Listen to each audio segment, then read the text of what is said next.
RVDRV 思い出の鉄道シーン。まずは動く電車の博物館ことでん首都線パート2をどうぞ。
はい。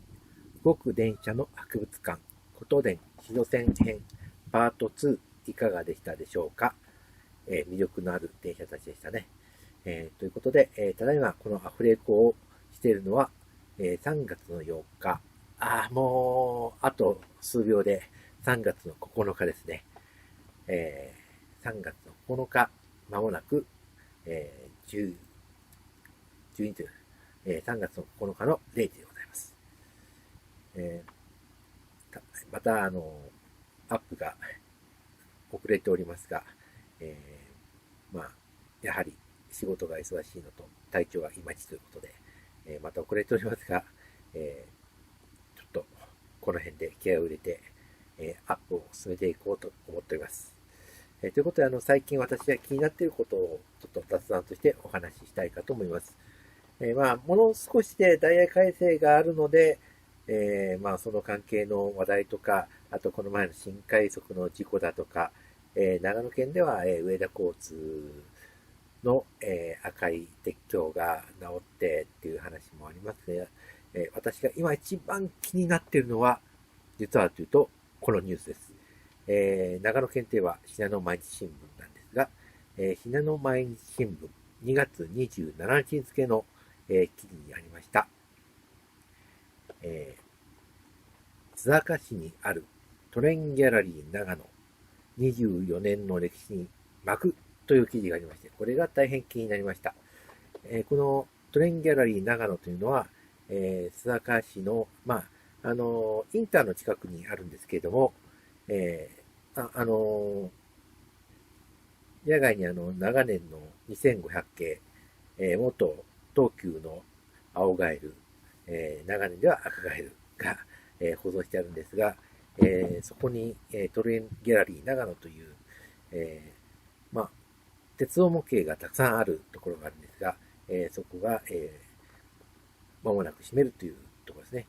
確か隣に、レストランが併設してあるんですけどが、そちらの方がコロナ禍の関係で、休業になってましたので、その関係で、やはり経営的なものもあって、あと何といっても、新聞によれば、やはり館長さんが、70歳ということで、結構大変というか、体が辛いということで、閉める決心をしたというような記事がありましたが、これ一言じゃないんですよね。私もまだ50半ばなんですが、結構最近きついっていう思う時がありますので、ということで、今回はこの辺で、RVD でした。またご視聴よろしくお願いいたします。では、この辺で。